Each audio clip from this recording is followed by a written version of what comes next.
Scaling frequencies open and welcome aboard Treks and Tangents. I'm your co-host Brian. And I'm your co-host Jackie. I'm the Star Trek newbie who treks off on tangents. And I'm your Star Trek expert who is here to get the tangents back on track.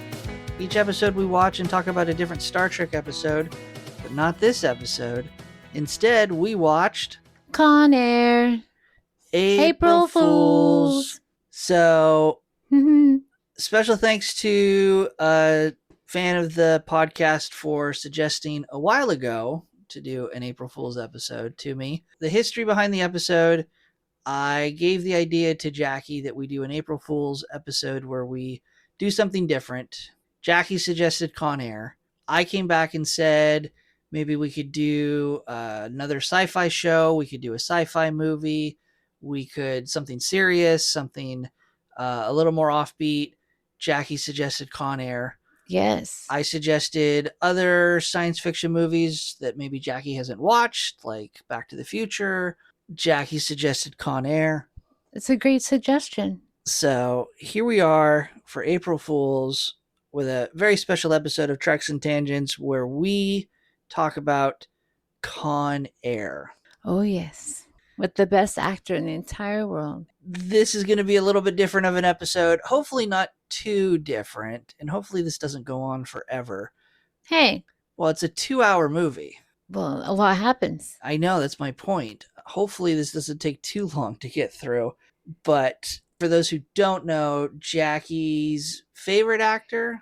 Yes. Second favorite actor behind John Wayne. That's a hard decision for you. Not John Wayne. That's my dad's idol. My favorite actor is Nicolas Cage. Okay, so... I just know all the John Wayne movies because we watched them as children. Right. And so, is this your favorite Nicolas Cage movie? And let me ask you this. Of all the Nicolas Cage movies from like this peak 90s action series, I'm not talking modern Nicolas Cage. I'm talking peak Nicolas Cage action. Is this your favorite Nicolas Cage movie? Yes, along with Face Off and 8mm. In that order? Yes. Okay. Is the answer the same if you expand it out to his entire filmography, including modern stuff like Renfield, that stupid one where he was silent and fighting all of the animatronics that was the Five Nights at Freddy's ripoff? That one was scary, so I didn't watch it, but I have to get up the gumption to watch it. But yes, these three are still my favorite. Okay. Although the one with his sons, well, not his sons, but it's him and his two boys, and they fight off the monsters that come at night. That was really good. I have no idea what movie that is. I think Nicolas Cage is a fine actor. He's done some entertaining work, but his movies are generally not in my wheelhouse. I know. So this obviously wasn't the first time that you've watched Con Air. No, it was like my 40th. It's not the first time I've watched Con Air. It is the first time I've watched Con Air in a long time. So it was $5 spent to get it on a streaming service. I guess we know you liked the movie, so I won't ask you what your initial impressions are. I think I'll just ask, why do you like Con Air? Why is it your favorite Nicolas Cage movie? I just love this is the one that hooks me. Like, he has one-liners that just zing right away. I mean, he is very muscly, and I mean, he does all his own stunts and one-arm monkey bars. I mean, he could use a haircut, and he did tell Trisha Poe he was going to get one. Does he do all of his own stunts in this movie? Mm-hmm. Does he? Yes. Are you sure about that? I'm 90% sure. Okay. I don't know if he does or not. Well, I'm going to say he does. Yes, I just looked it up, and he in fact did do all of his own stunts in the movie. I mean, all of that workout in the very beginning when he's exchanging his letters with his baby daughter, Casey, like, he's working out and doing one-arm push-ups, sit-ups. Like, the man, like, he could do it. Yeah, he did spend a lot of time in between shots, not only leading up to the movie, but he spent a lot of time on set in between takes working out, lifting weights to keep that physique throughout filming. So, yep. And big cast of characters and actors for the movie. Yes, the cast is amazing. I mean, they each bring a great, like they engulf their character to the max. I mean, John Malkovich as Cyrus the Virus, perfection. And ultimately, it is an entertaining movie. It's a fun watch. It's not one that I would watch week after week or multiple times, but for me, it is entertaining because of the characters. The plot is kind of garbage. So this is a movie that you come back to time and time again for that cast of characters. Yes, and you know, your feel good, put it on while you do your house chores or whatever. Like it's not the bridges in Madison County. No, it's the same reason that I think another action movie that goes into the same genre would be Armageddon. You don't watch Armageddon for the plot of the movie. You watch Armageddon for one, I think, the over the top characters. Yes. And the drill bit breaking. Well, that's part of the plot. That's garbage. And two, the special effects. There's some heavy use of special effects in Con Air that I think carry the movie over the finish line, as opposed to the riveting, groundbreaking plot of the episode of the movie. You mean you liked seeing Johnny 23's arm just hanging there? Sure. I mean, I was referring to the crash landing in Vegas. I was referring to that was great. Like the flying propeller. Yes, the destruction of the Sands Motel and white casino, Corvette. The white Corvette. So. The ambush in the junkyard airfield about partway through the third act. Mm-hmm. I mean, it was great. I mean, again, Cyrus, he's like, oh, look at my audience. I'll make it quick and easy. These are cops. These are you. Shoot this. Yay, we're done. Yeah. It very much, again, just has a single track mindset when it comes to the movie of get from point A to point B and make as many one-line jokes as you can in between. And on top of that, Steve Buscemi adds another twist. Like he's supposed to be this awful, evil murderer, and he's just talking about psychiatry. Right.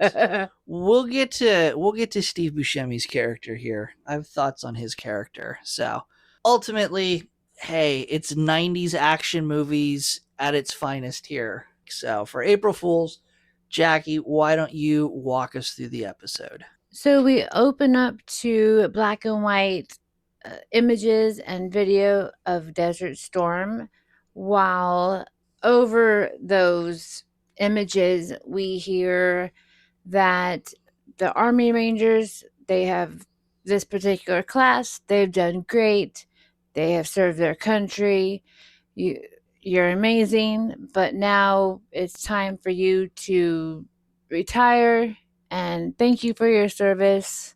And then close-up shot of Cameron Poe, who is Nicolas Cage. And so then we pop back over to Alabama. Mobile, Alabama is where they're from. And Trisha Poe is his wife, who is a waitress in a bar. And Cameron goes into the bar full military attire because he just got home. And he's like, Trisha Poe, and then he calls her Hummingbird. It's really, really adorable. My Hummingbird.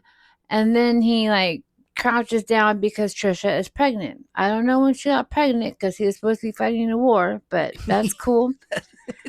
Hot take from Jack. It's not even his kid. Like it was like pop in there. And again, super cute. He's like, what? You're going to be Miss Alabama? I'll be so proud. Like, it's just so cute.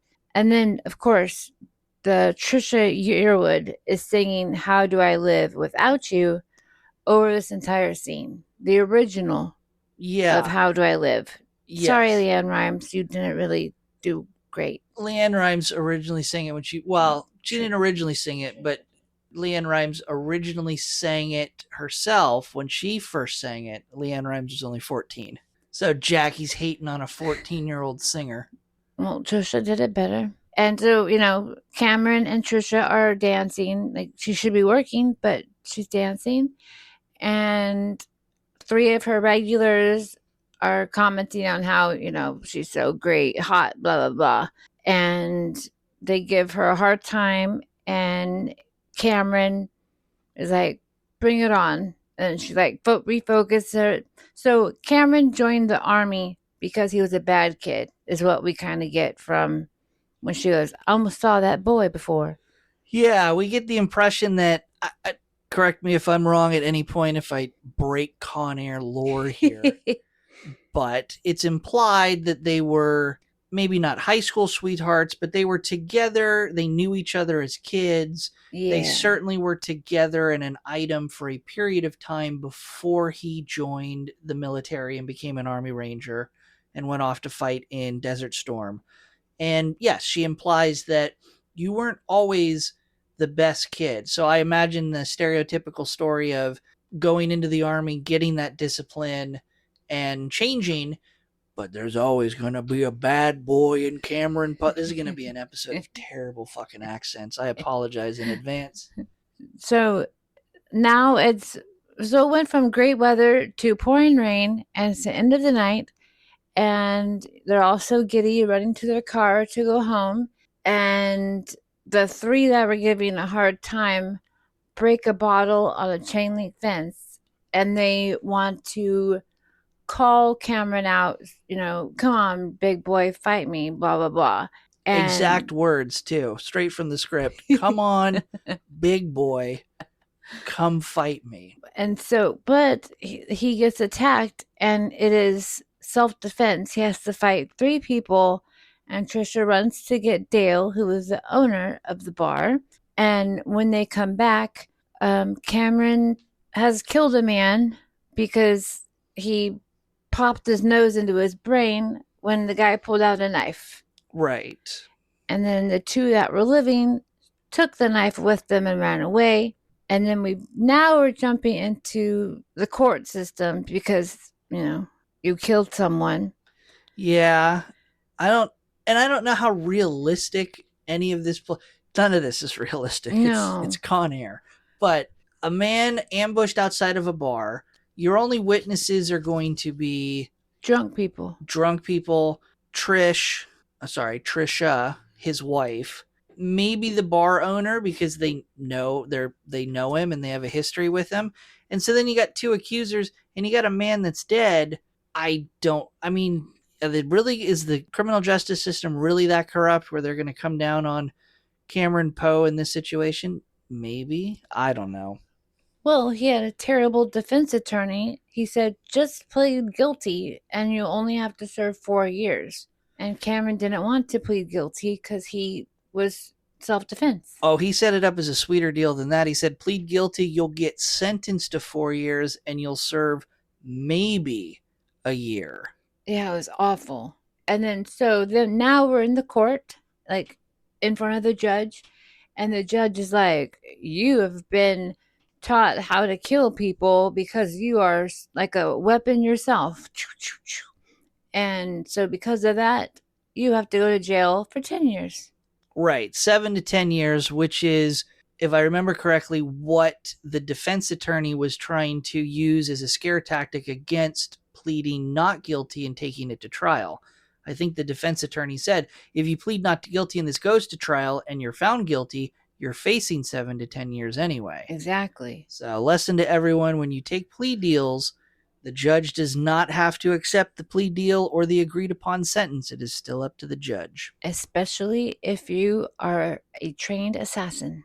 I don't think he was a trained assassin. He was an Army Ranger. So we're all sad. And so, like I said earlier, he's in jail now, but Trisha has the baby. Her name is Casey. And we see over time, Cameron is trading letters because he refuses to see them in person because, that's not him. He's not a criminal. And he's working out the whole time. And we get to see how strong Nicolas Cage is. And we learn that those puffballs are really popular. in wherever he is. Trisha sends him care packages. Yes. So there definitely is not an instance where Cameron Poe's family has abandoned him. They're sending him care packages. I'm assuming they're putting money on his commissary books. They're writing letters back and forth, obviously. So yes, he does. There is a funny little scene where he takes the little coconut snowball dessert things that she sends him and gives one to, it's his cellmate. It's Baby-O. Yeah, I don't know if it's his cellmate the whole time, but his prison name, Baby-O, and it's a terrible name. And they become friends. They become friends, allies, whatever you want to call it. Besties. So, and then next we see that Cameron receives his letter of parole. So he gets to go home. And then I do admit it was really awkward when he's like, I'm going home. Like, he was like, calm down there. Yeah. It was kind of off, but that's okay. Oh, you mean, I'm sorry, the dialogue of Con Air did not live up to your standards in this moment? At that one moment. And then you see the two, because Baby-O is being transferred because they're to another prison while Cameron is riding a bus to where he has to go, like, get dropped off to go home. Right. At this point, I'll point out this idea of Con Air, this idea that the U.S. Marshal Service runs a transportation unit to transport prisoners via airplane around the country is in fact a real thing. It exists. It did serve as an inspiration for the movie itself. So there is some element of truth to this, beyond the fact that when you're sitting there watching this movie and you're going, why are they taking a bunch of prisoners and sticking them in a plane and anything? This is an actual thing on how they transport prisoners around the country, and it is run by the U.S. Marshal, a division of the U.S. Marshals. So we see Baby-O and Cameron walking via the hallway, and Baby-O sticks a smiley face sticker on Cameron's box. Foreshadowing. Important for later. Foreshadowing. Dun, dun, dun. So now we're in the bus. Magic. And we have one lady guard, and her name is Bishop. And she's just checking on everybody, making sure they're all there. And Cameron mentions, I'm going home. My daughter's birthday. And she's like, you have a reason to stay straight now. Yes, ma'am. Because he's very respectful of women. He's a respectful Southern gentleman. Yes. So now they're at the airport because they got to get on the plane. And this is where we meet John Cusack. John Cusack is playing Larkin, who is like the director of the flight. He is the representative of the U.S. Marshal Service, and he runs the division that is in charge of all of this air transportation of prisoners that I just mentioned. Yes. And he is very stressed out, but he's got it going. And while he's making sure everything is peachy, we also meet Malloy and Agent Sims, who are from the DEA. And I don't know why they're having a DEA agent on the Con Air airplane, but he's going on secretly. So let me break down 15 minutes of plot as to why the DEA is on this plane as an undercover agent. One of the prisoners that is being transported is drug kingpin Francisco Sandino. Thank you. So the DEA agent is going undercover to try to strike up a conversation, get him to basically make a jailhouse confession on the plane, on this flight, to try to get any extra dirt on him. No idea if it's because they don't have a strong case for having him arrested and maybe he's got a pending trial. Didn't get any of that as I watched the movie. But he goes on board. He's got a tape recorder that's going to play an important part later that's kind of tucked away on his person. Like giant tape recorder. It is a giant tape recorder. It is big. It is like the size of a tablet. The roll of ribbon fitting in there. It is not like a little cute little recorder. It's 1997. Why do we have these giant things? Also of important note, we get a huge argument between Agent Larkin of the U.S. Marshal Service and Agent Malloy of the DEA. When Malloy says that his undercover agent is going to go on the plane with a gun, and Larkin says, no, it's like a jail. It's a secure environment. Our guards don't have guns. If there's no guns, then the convicts and the prisoners don't have anything to steal to hijack the plane. It'll be important later. However, there is a small arsenal in the belly of the plane, and in the cockpit, there's one gun. Right, which becomes so it's funny because there's this whole big deal that the gun that is snuck on board by the DEA agent is in fact does not end up being the gun that causes the hijacking. It's the gun in the cockpit that they steal. The arsenal underneath the plane doesn't come into play for much later. So while that's happening, Larkin is watching on his video all of the people getting off the bus. And this is where we meet Billy Bedlam, who killed his wife's family and the dog because she was cheating on him. And then we meet Diamond Dog, who is a very popular African American, like gangster. He's a leader of the guerrillas. Like they did call it the guerrillas. They did. Poorly chosen name. Supposed to be kind of a militia group. I would hesitate to draw direct parallels to other real life organizations like the Black Panthers and things like that, but I kind of, for context for the 90s, I think that's the parallel they were trying to draw. I think it's an unfair comparison. We meet Cyrus Grissom, who is also known as Cyrus the Virus, and he has multiple degrees. Like he has used the system to improve himself, but he's improved himself for bad. He's the stereotypical spend more time in prison than out of prison, the genius criminal that has become institutionalized, and while a genius, also completely crazy, played by John Malkovich. I'll also point out Nathan Diamond Dog Jones is played by Ving Rhames, also in Armageddon. Yeah, both great. They did great. John and Ving did great.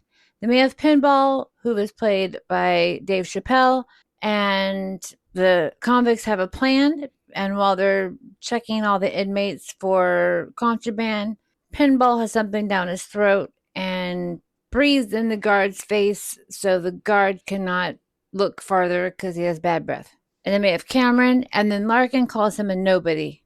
So there we go. And then we have Johnny 23. He's a rapist, and he has hearts on his arm for every woman he's assaulted. Abused. It's awful. Yeah, played by Danny Trejo. And then, of course, our undercover agent. Right. So the plane that they're on is called the Jailbird, and they all go on. They are all shackled in the seats or in a cage, and guard Falzon tells them how things are going to go, and, you know, it's his plane. Off we go. And guard Bishop comes with them. We also learned that Baby-O is a diabetic, and he's been waiting for his shot. He was supposed to get it on the bus, but they said you'll get it on the plane. And as the plane takes off, the nurse guard takes his happy time wandering up to the front row where Baby-O and Cameron are sitting so that he can give him his insulin. But while that is happening, everybody else has started their plan to break out and cause a riot on the plane. Like Pinball turns his seatmate on fire. Like he burns him up. Right. So what Pinball was hiding down his throat was some kind of small capsule of flammable liquid and a match, and uses that to, because they're all in restraints in their seats, douses his next door neighbor in the gasoline, lights him on fire. In the meantime, Cyrus and Diamond Dog have pulled out a pin that they had kind of hidden in the palm of their hand in their skin, used it to pick their locks. They free Pinball, the guards free Pinball to get him away from the burning inmate, and in and amongst that, he ends up stealing keys, unlocking the cells for people. They rush out. They kill a guard. They attack people. All of the medicine has been knocked over, and Baby was like, "Get off my medicine!" And nobody's caring. They're just fighting. Right, smashing all the insulin bottles, smashing the syringes, and so forth. And the agent is like sweating super hard because now that the convicts have taken over, they are now letting everybody loose. Oh, I forgot. They took over because they went to the cockpit, Cyrus, and he met the co-pilot who had the gun, to check on everything. And Cyrus used the co-pilot as like a trigger and shot 3 people, including the co-pilot. So now he is the co-pilot of the jailbird. So that's how they take over. So all the convicts have taken over the plane. They start using the handcuffs and handcuff keys to free the other prisoners, restrain and lock up the guards. As soon as Agent Sims, the undercover DEA agent, gets free, he reveals the gun that he has in his ankle holster and takes Pinball hostage. Cyrus ends up taking hostage the female guard. There's like this weird little standoff. In the end, Agent Sims gets distracted, gets shot, and now we've got a dead DEA agent. And Cameron is starting to pop up as a leader or like a man of straight thinking because he's like, you cannot control this situation. And because he couldn't control the situation, that's how the agent got killed. But Cyrus likes Cameron because, all is well now. Is at this point that Cyrus reveals the plan, or at least part of the plan, to the rest of the prisoners, that they're going to land in Carson City. They're going to offload some prisoners. They're going to take on some additional prisoners. They're basically going to try to continue this bluff that the plane has not been hijacked to then take off from Carson City to the next part of the plan. They've got to offload 6 and take 10 prisoners on. The only problem is 3 of the prisoners that were supposed to be offloaded and they're expecting to be offloaded in Carson City have been killed. They end up trying to take volunteers as to who's going to voluntarily exit the plane and take the place of these 3 dead prisoners. Poe ends up volunteering to be one of their replacements. Some of the guards are placed into those positions as well. That means that Cyrus has to start gagging and putting hoods over their faces, and Poe realizes his plan of alerting the authorities as soon as he's off the plane won't go the way he wants to. So then he changes his mind and chooses to stay on the plane because then he can be in a position to help the female guard as well as his buddy Baby-O. So he then plants the recording device that was on Agent Sims onto one of the guards. Hopefully it'll be discovered so that they know that the plane has been hijacked. Meanwhile, they are inspecting all of the cells in the Vacaville prison, cleaning them, getting ready for new inmates. For no reason. There's absolutely no reason except, I guess, that Cyrus Grissom, John Malkovich's character, is such a infamous prisoner that they definitely just want to take note of anything he may have forgotten, left behind, didn't get a chance to grab. But yeah, they're turning over the jail Airbnb so that more prisoners can come. And they find that there's a fine powder on the wall and it falls out. There's a box, there's letters, something in Spanish, so much stuff. And Larkin sees what's happening, and so he runs over and looks at everything that they have, and he realizes something is wrong because there's like a cipher. Larkin puts 2 and 2 together and sees that something is going to happen with the plane in Carson City. So he puts everything down, tells the guards, do not touch anything, and starts running back to control to be able to contact the plane. And of course, a guard sees a box and it says, do not open. What do you think he does? He opens it. Boom! Yeah. He opens it like a well-trained correctional officer. Like he just said, do not open. And the box says, do not open. So he didn't make it in time, obviously. No. So now we're in Carson City, and it just so happens to be a sandstorm. So even better for the convicts because they're going to be wearing extra clothing. Yeah, they're wearing these windbreakers. They've got their hoods up. They're wearing goggles to protect their eyes to help conceal their identity. So on board, the new inmates come, and the old inmates, mostly guards, are back on the bus, and they are all gagged and bagged, as they say it. So hoods and gags, they're trying to get at their attention, but the bus is like, stop talking, and they keep leaving. So more inmates load the plane, and then, we have one more, and this is where we meet Garland Green. Right. In a super dramatic fashion. They kind of call it out as this is a last minute transfer, which is absolute bullshit for such a high profile prisoner because he's got every sort of precaution. He comes up in an armored car. They open up the back and he's restrained in this throne chair. They don't approach him. They use like hooks on sticks to unlock him from the chair and then just kind of hook onto him and drag him around like animal control officers with poles and lassos for an angry dog. This is something that would have been planned out ages in advance and not just this last minute thing.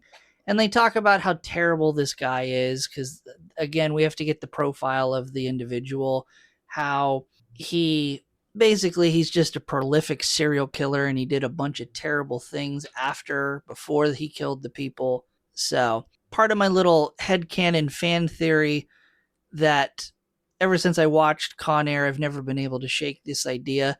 There's absolutely nothing proving it. It's just in my head. I believe that Garland Green, Steve Buscemi's character, is the same character Steve Buscemi plays in Reservoir Dogs and is Mr. Pink. I believe that because if you watch Reservoir Dogs, Jackie is trying desperately not to make eye contact because she hasn't seen Reservoir Dogs. At the end of Reservoir Dogs, when they get caught and they get into the shootout, Steve Buscemi's character runs out and you hear shooting, but there's never any follow-up or confirmation whether he's killed, whether he gets away. I like to think in this little fan theory of mine that Mr. Pink is Garland Green. He gets away from the diamond heist in Reservoir Dogs. He's already an unhinged character as it is in Reservoir Dogs. So then he just becomes this mass murderer. Maybe he already was. Who knows? But he ends up caught, so it's the same character. I'll come back to this theory later. Sounds interesting. The convicts added the pilot as one of the people to be on the bus, and one of the onboarding inmates, his name is Swamp Thing, and he is the new pilot. And Cyrus has everything planned. Also, in and amongst while all of this is going on, Dave Chappelle's character, Pinball, while dressed as a U.S. Marshal in these windbreakers and goggles, he has snuck off. They don't reveal it in the moment for the sake of the podcast and to keep things moving. I will reveal it. We find out that his whole purpose as he sneaks off the plane, he has taken the transponder to the jail plane and he has implanted it into this smaller airplane to try to throw off the authorities in tracking the plane. And there's a lot of fun one-liners between him and this female airfield worker who it has to be. I don't know what else she does, but there's a lot of flirty one-liners with all of that. And didn't you say Dave Chappelle kind of did all of his own, it was like all straight from his head? Improvise, yeah. Yeah, so some of the actors improvised a lot of their lines. Some of the actors had very scripted lines. Dave Chappelle was given a lot of leeway in the movie, and he was able to improvise a lot of his lines. I mean, they're super funny. So the bus is leaving. They're at a stop sign, and the guards are trying to get the attention of the guards on the bus. Right.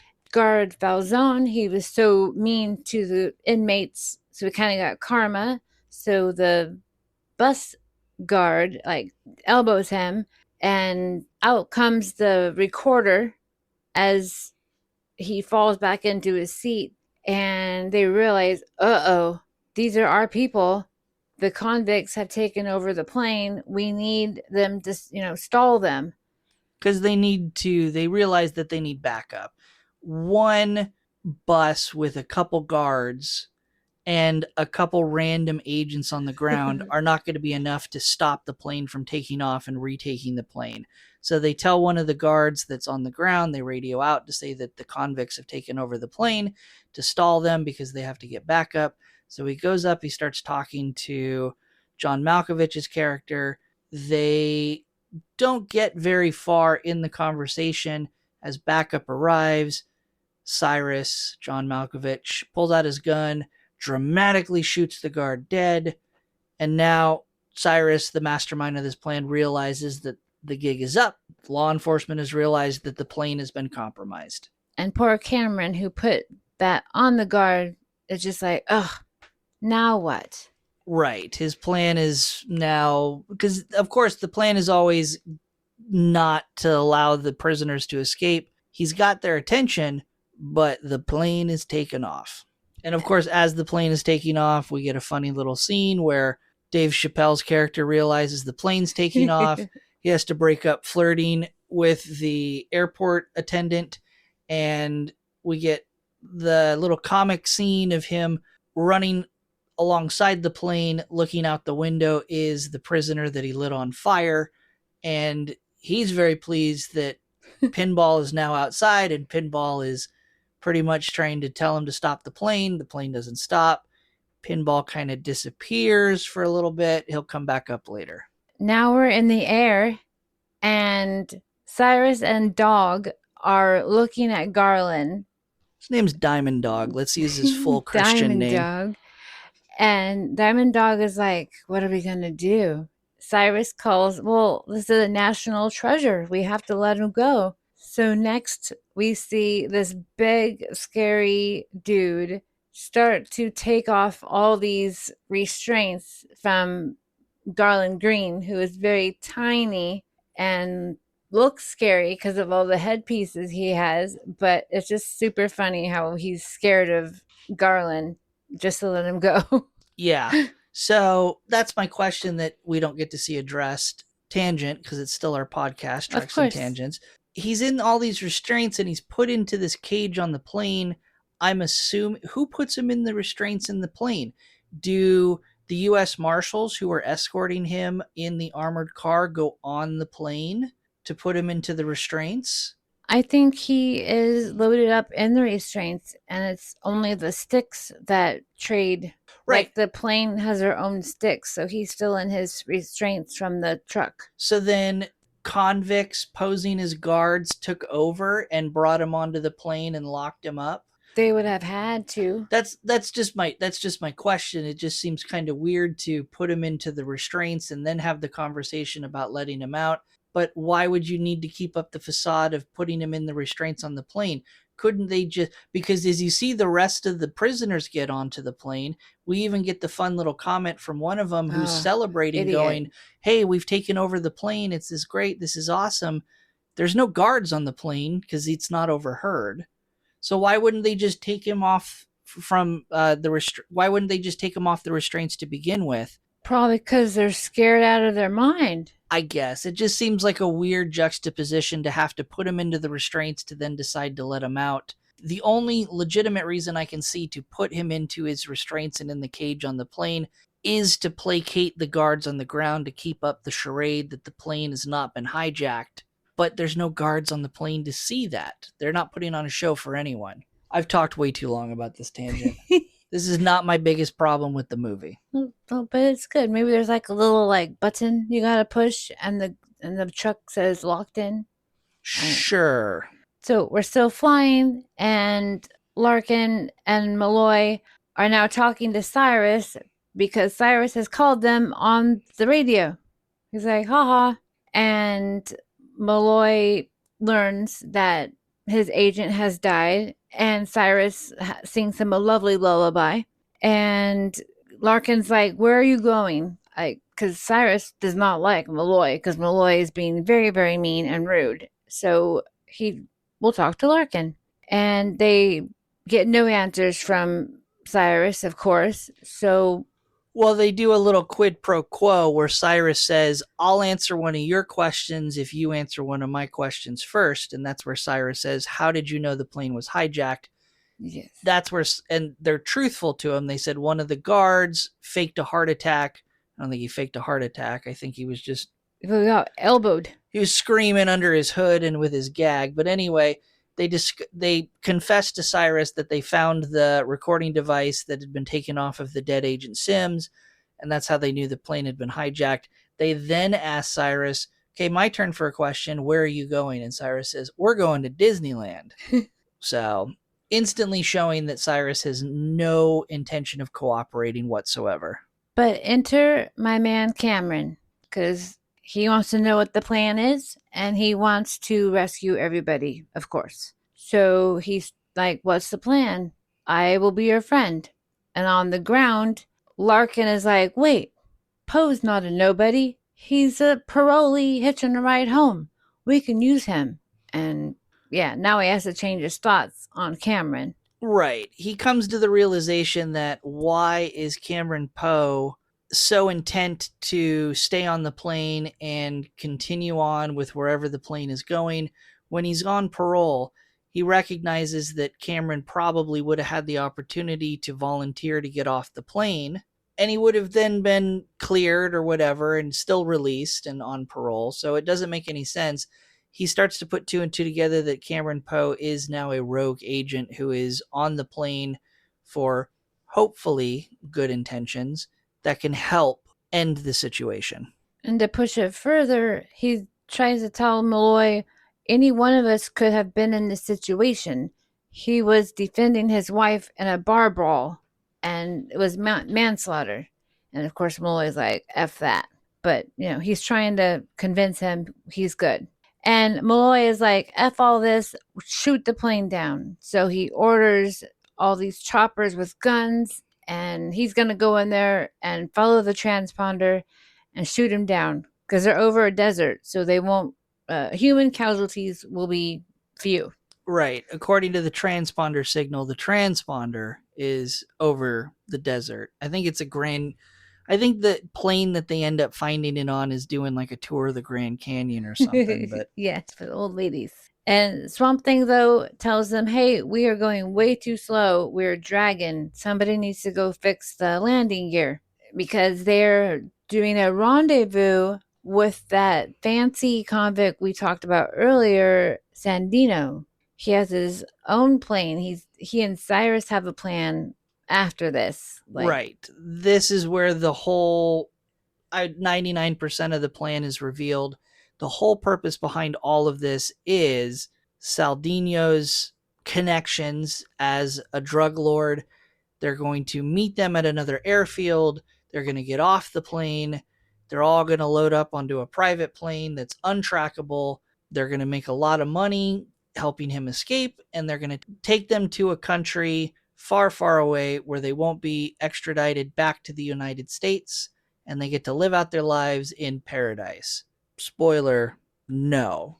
Too good to be true. So Cyrus tells Diamond Dog, we gotta go check it. And then, of course, Diamond Dog relays that same message to Cameron that you get to go check the landing gear. And then Cameron's like, oh, I'll get to see stuff like trees and shit. Yeah, flying below.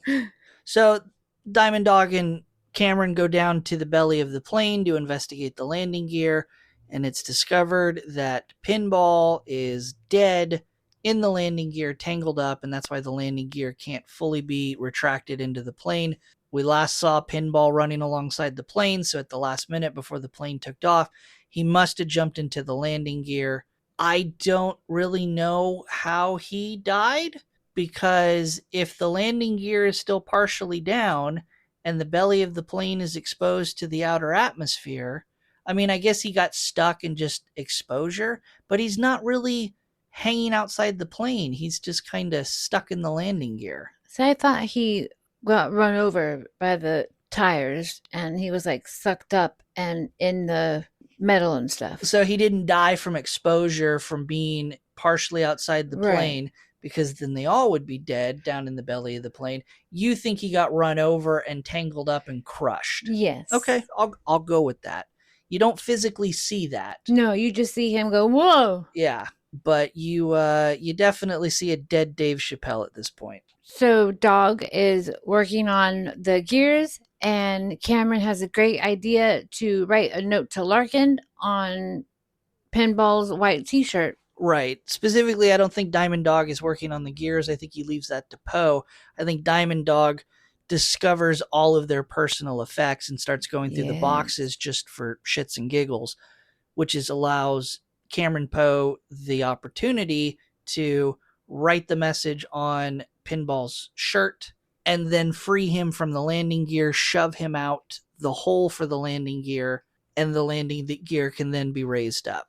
And then we have a lovely, happy music, and this old couple just got their car washed, and a bird flies by and leaves a mess. Shits all over the windshield. And the wife goes, oh, that must be good luck. And the next thing we know, a pinball lands on their car. That's right. Did you recognize? Extra luck. Did you recognize the driver of the vehicle? No. He was the commander from SG-1. That was a long time ago. I've been watching a lot of Star Trek. Yeah. So we watched a lot of Stargate SG-1 for test episodes to prepare for recording the podcast. That's really cool, though. Yep. So people in Fresno call Larkin's department, and they're like, yo, dude, we got a body with your name all over it. Right, because what does the message say? That they're going to Lerner Airfield. Right, because Cyrus has revealed that plan to everyone, so that's how Agent Larkin knows where the plane is going, which is completely different than the trajectory of where the transponder is. Well, he's also used that as kind of like he does triangulate on a map. We see him use science and math and to make sure that they're in the right area, because Malloy and crew are going to shoot down the transponder that they have yet to figure out is in a very tiny biplane. Right. So Larkin needs to get to Lerner Airfield, and there are no planes available. His car is old, and one of the pilots goes, well, if you have a fast car, you can go. And Malloy is really, really rude and mean, and he's not there to say no or yes. So Larkin uses Malloy's fancy convertible and hightails it to Lerner Airfield. On the plane, we have an incident between Billy and Cameron. Billy is like, you said you were on whatever block, and I was on that block and I didn't see you. So Cameron has to quickly think about, I didn't care who I met, I cared about myself. And then so Billy is thinking about Cameron and why something's off this whole time. So keep that going in your head. Billy goes underneath the plane where all those boxes are being held, their personal stuff. Cameron follows him because, Billy's going to go snoop and figure out that Cameron is actually on parole. Right. He finds paperwork in Cameron Poe's box of personal possessions that gives him that detail. We know they're looking through Cameron Poe's box because we see the smiley face that Billy O put on the box from earlier in the movie. Billy is holding a bunny, and Cameron goes, put the bunny back in the box. Right. The probably famous scene, probably the most quoted line from the movie, probably the line that Jaci spews at me multiple times throughout the week. Why couldn't you put the bunny back in the box? And of course, the significance of the bunny is Cameron had bought it, I assume, from prison commissary as I would, again, I don't know. I don't think you're buying stuffed rabbits to sleep with in prison, but commissary being able to buy a gift so that if your kid was coming to see you, but they give it to him anyway. He's bringing the bunny as a present to give his daughter when he meets her. Yes. Because Baby O's like, well, you could have gotten me some mouthwash. That would be great. But yeah, two different things. And the bunny is special. It's her birthday. So they're fighting and a pipe is broken. Billy lands on the pipe and no more Billy. Yep. Billy is left dead in the belly of the plane. So Cameron returns to his seat, and Garland has been spewing therapy talk this whole time. And he's all like, two go down, one comes up. And Garland is crazy, but he's spewing all this stuff about people's brains. Larkin has been able to arrive at Lerner Airfield before the plane. Must have been a fast car. Super fast. And there's like nobody around. One person should be in the like control tower because we see a little biplane coming in to land. And when Larkin goes up there to find out what's happening, somebody has killed that man. So the biplane is coming in, but there's a dead person. He goes back down and looks for more people. Can't find anything. Then we go to another shot where the jailbird is coming into land and the biplane is coming. They're like coming in facing each other, and the poor little plane has to get out of the way, and the pilot jumps out. The jailbird cannot land properly because that little plane got in the way. So they run into they make a hole of dirt. Yeah, I don't understand the physics behind that. I mean, I guess they run off the runway and they run into the sandy soil and the sand off the side of the runway, and that's what they embed themselves into because they're trying to avoid the little plane. But okay, like runaway truck stop. Yeah, pretty much. I mean, that's like we live in California, so coming down the Sierra Nevadas from Nevada, you see all those runaway truck stations with the loose gravel and the huge berms of dirt to stop the truck. It's kind of what it felt like they ran into, but why they don't have that stuff set up at the airport. And this is the part of the movie where everything starts to run off the rails and really start to fall apart for me. Well, there's a lot going on because we have Sandino's plane sitting and waiting for him to go there and be taken without anybody else. Right. And I think we'll point out it's a tiny plane. Yes. It is not big enough to hold the, what would you say, 30, 35 inmates on the plane?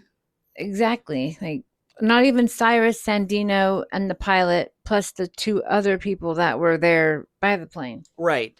Yeah, so it's not big enough to take all the prisoners like Cyrus has been promising. I think Cyrus knew that going into it. Yes. But more importantly, it is not big enough to take the core team that Cyrus was counting on, I believe. So Cyrus is also being betrayed by the drug kingpin and the drug traffickers.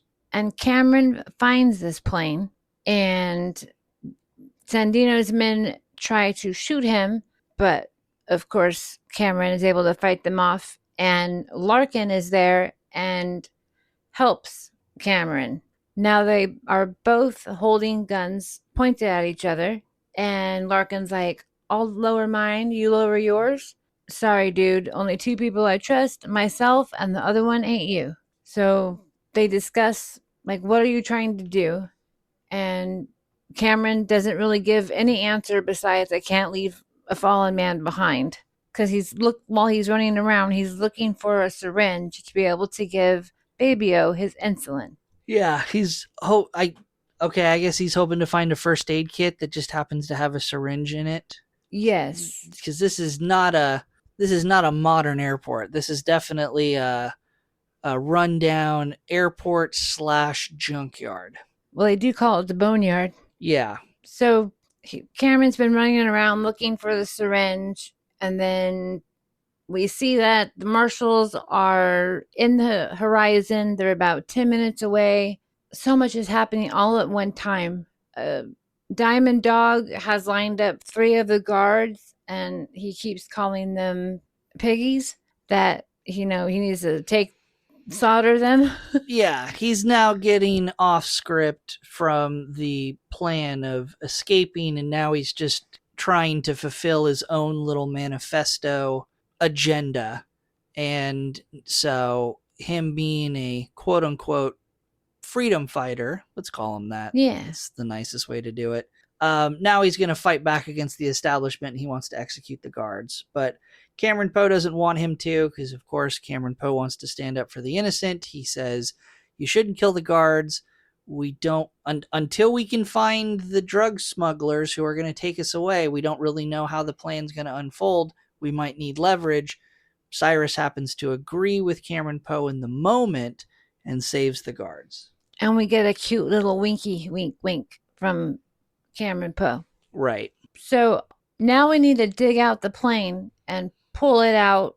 So I don't know how all these men are going to pull this giant plane out of the earth, but I really like the video, how, they see all these chains rocking to and from, all the rope. That was cool. Yeah, the physics don't line up. Is the landing gear even down? Did we see? It had to have been down, I guess. So the landing gear is down, undamaged, but it is pretty much, one half of the plane is buried up to the belly, and they're just going to pull it out of the sand, this multi-ton plane. They're very strong men. It's okay. So all of this is happening. It's like crazy. And then Garland Green is just wandering away, walking. And what is he going to do? Because we see him grab a doll by its throat and move it, and he takes the doll's place in front of a little girl playing with her Barbies. Right, having a little tea party. They're doing it in an empty pool at the most washed up trailer park that you can imagine. So where society is forgotten. She's so cute though. Yeah, she's making the best of it. But yeah, they have their little tea time. And she asks him if he can sing. He's got the whole wide world in his hands. Right. The whole time, very tense, very dramatic music. Yeah, because they think Garland's going to hurt her. Very much painting the picture that this psychopath who has killed multiple people and women, children, everything, done horrible things. He wore that girl's head as a hat. For 3 states, apparently. Yep. So yeah, definitely implying that this little girl is not safe. And of course she giggles. But now we go back to the plane, and the marshals are getting closer. They find the boneyard, and this is where Cyrus teaches them what they're going to do. The plane is on one side, the boneyard's on the other. They're going to use the propane tanks and just let the gas out, because they've also found the rifles and all the guns in the plane. So once the marshals get into the boneyard hallway, they're going to shoot and blow them up so that they're stuck inside, and then they'll all just be like shooting fish in a barrel. Yep. Complete ambush so that they can finish digging out the plane and take off with a little more breathing room. They won't have the agents breathing down their neck or able to stop them. So yes, they set up an ambush to wipe out the responding DEA agents. Now Sandino has gone to his plane, and they have started to leave Sandino and his people. Not Cyrus, not anybody, just Sandino and his people. Right, the betrayal. Larkin is able to hit the plane somehow with a crane and takes off the top of the plane. So now the plane is just going willy-nilly into a gas tank, and there's fire. Sandino's like, "Oh, Cyrus, I was coming to get you. I'm so sorry, you missed it." And Cyrus just takes Swamp Thing's cigarette and blows up the plane that Sandino's in. Right. So now burn. Now they're on their own. Now they're improvising. Now they are completely off script to find another way to make a getaway, which of course they decide to use the jailbird. Cameron is able to find a syringe in an old first aid kit in the boneyard, and he is able to get the insulin to Baby-O. But to get there first, he has to get in an old cop car and race around all the action going on in the marshals and all that craziness. There's like 3 action parties going on at the same time. Yeah, with just tons of jump cuts between the scenes. It's impossible to follow.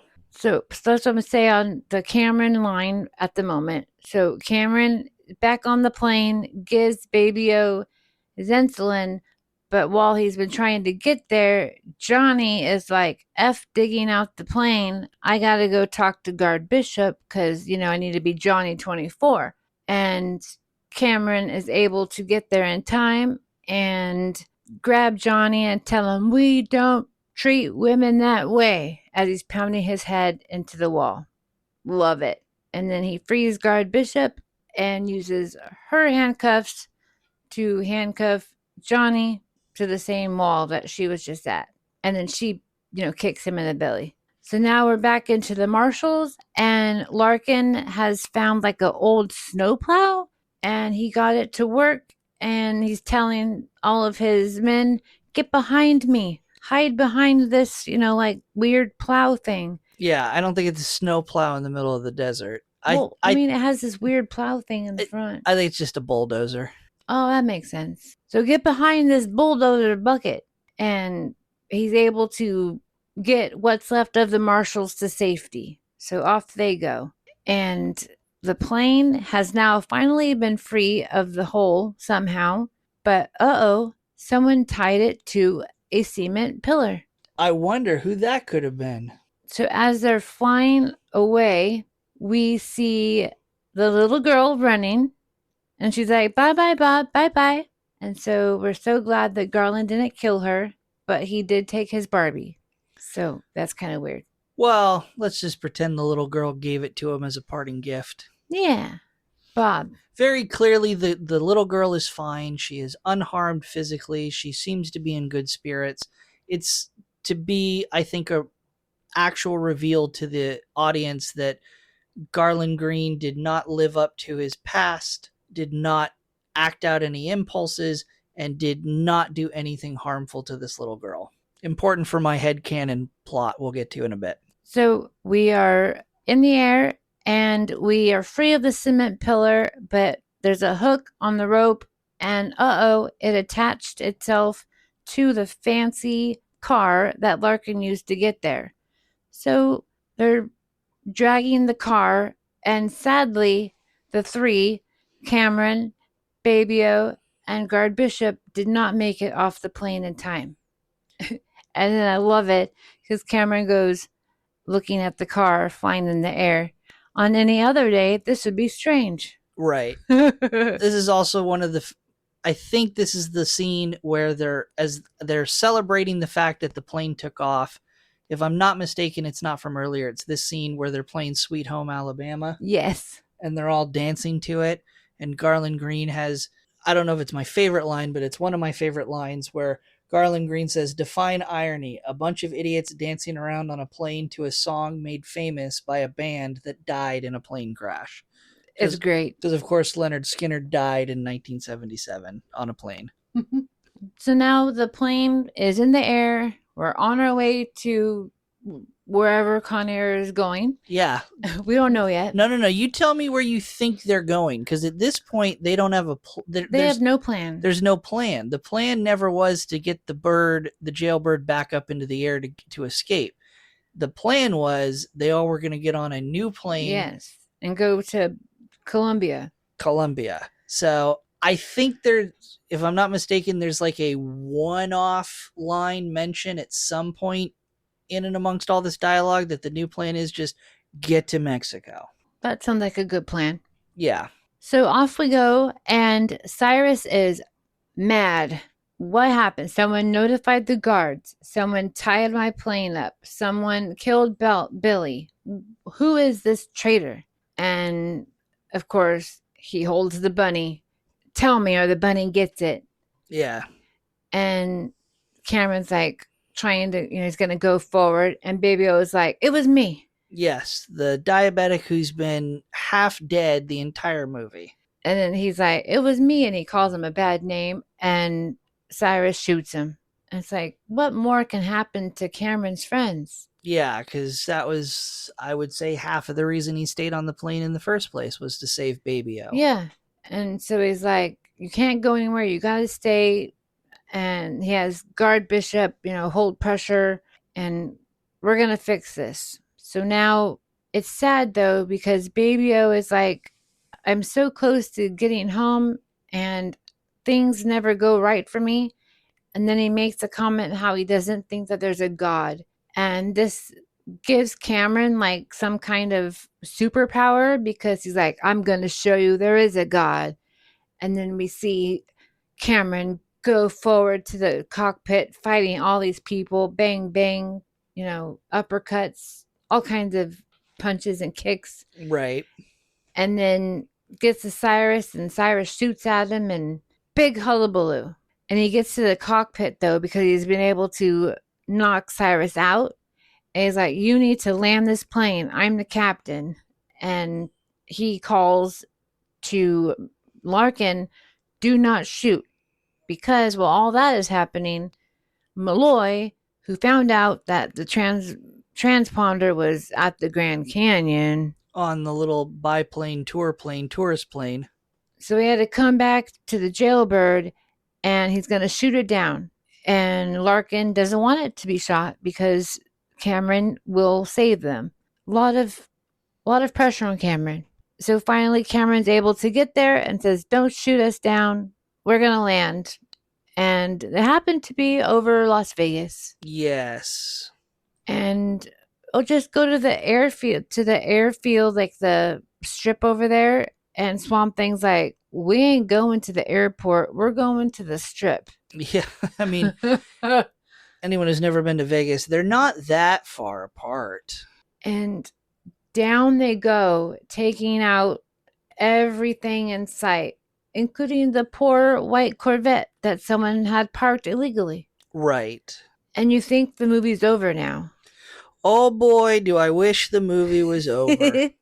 I mean, I say that as a joke, but in reality, this final sequence, I think, is putting a hat on a hat. I think the movie would have been just fine cutting out this final sequence and having the authorities swoop in, give us a big dramatic gunfight on the strip, but boy, do they just drag this out. And more family time with him meeting Casey and being with Trisha. Yes, I'm not saying that should have been cut out. No, I agree that that would have been good in your version. Yeah, but no, that's not what we get.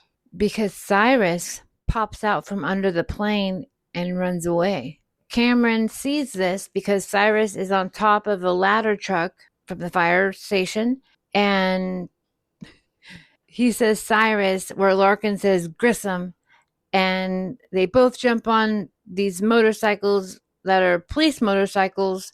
I don't know what the police officers are, but they both look at each other, and then off they go to get Cyrus.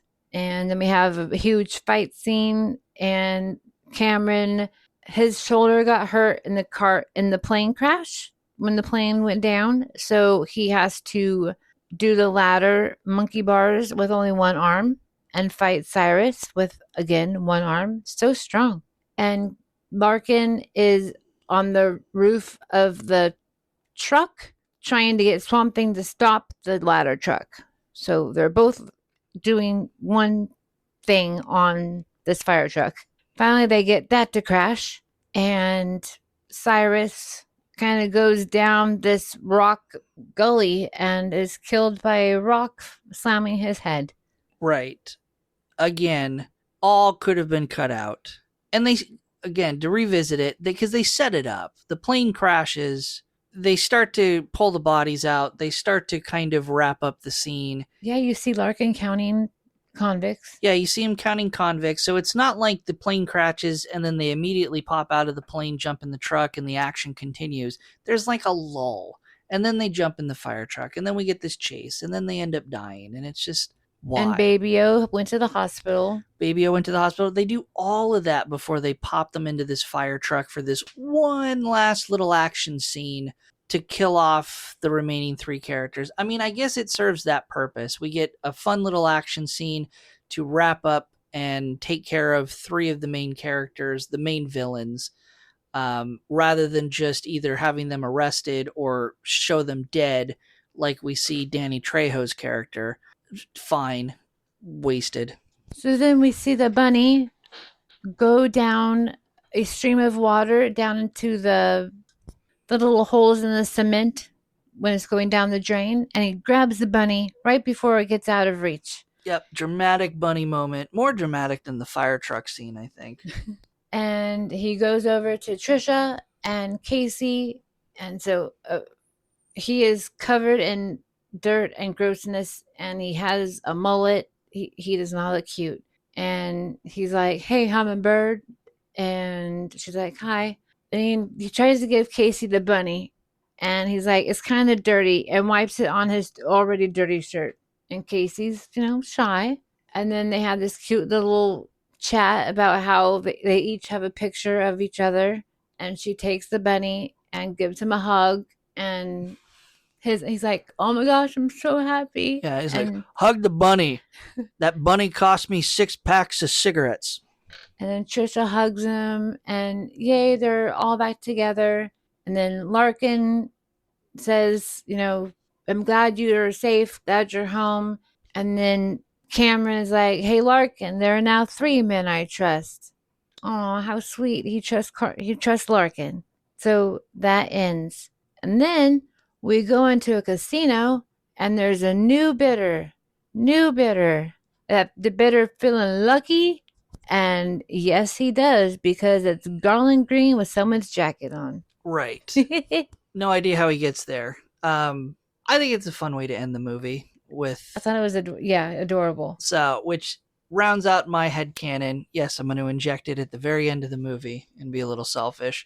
So, Garland Green is Mr. Pink in Reservoir Dogs, gets away from the shootout in Reservoir Dogs, becomes Garland Green, goes on the killing spree or continues the killing spree, gets caught. We have the events of Con Air. He ends up escaping. He's at the casino. Now, in my mind, it continues. He wins a bunch of money. His interaction with the little girl in the swimming pool at the tea party has somehow flipped something in his brain, and he no longer has these urges or desires to kill.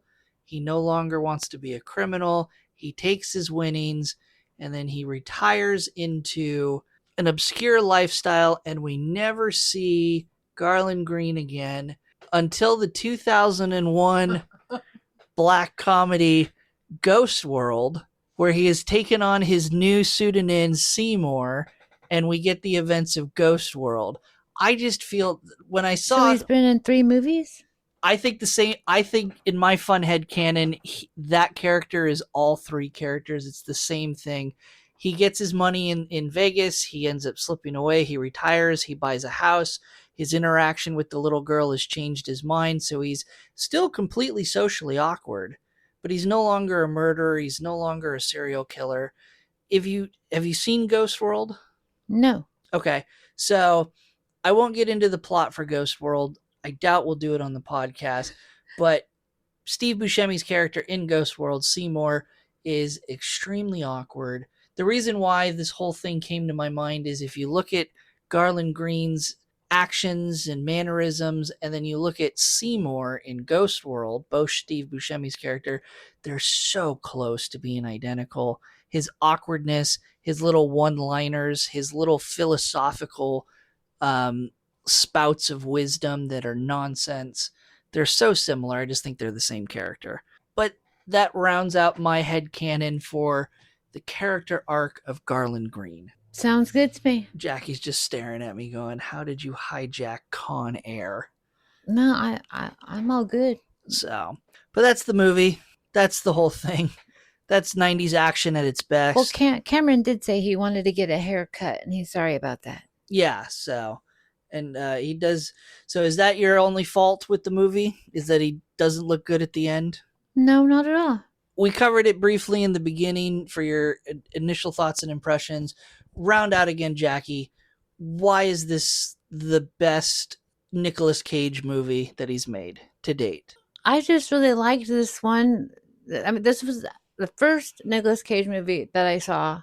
This was also the first one that, like, I don't really watch action-ish movies, and this is also the first one. And I just liked how he did everything. And plus, I kind of adore that little wink smile at the end to Diamond Dog, or that when he's like loving the air as he gets off the bus.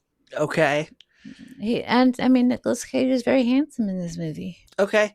Give us a ranking as a movie as a whole, not as the Nicolas Cage movie. Don't rank it compared to a Nicolas Cage movie. Movies overall, 0 to 10. 10 being the best movie ever made, 0 being the worst movie ever made. What do you give Con Air? I would probably give it a solid 8. Solid 8. Okay. Wow. So I loved it. I think it's, again, it's a 90s action movie. It's entertaining. It's entertaining because of the cast of characters, and it's entertaining because of the one-liner dialogue moments. Someone says something, he's like, "You ugly all day." I mean, come on. Just so cute little things. Go watch the movie for sure if you haven't seen Con Air. Hopefully you enjoy it. I will give it a 7 out of 10. It's an entertaining watch. If it's your first time watching it, absolutely. I found it entertaining because it's been a while since I've watched it, and it's going to be a while before I watch it again. So really quickly, I have some fun facts. I guess we'll call them tribble tidbits for our April Fool's episode. Why do we call our fun facts tribble tidbits, Jackie? Because they're the best. Tribble, tribble, tribble. So there's, of course, lots and lots and lots of trivia facts about this movie. Lots of different things. I just kind of pulled what I could from IMDb and a couple other sources. So it released in June of 1997. This is the same month that the Nicolas Cage movie Face Off is released. We mentioned that earlier in the episode. It literally overlapped each other in filming. Con Air ran about 3 weeks behind filming, which put it directly into the start of the scheduled filming for Face Off. And so they both entered into post-production very soon after each other, and they both were released in the same month. So in the same month, in the summer of 1997, you had 2 Nicolas Cage blockbusters in the theaters. I was very happy.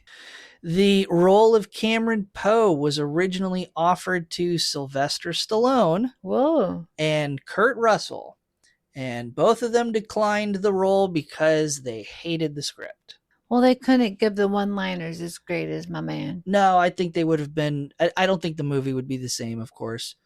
The U.S. Marshals, I mentioned, is the law enforcement agency that actually runs the real-life program where they transport prisoners by plane all across the country. They do a lot of other things as well.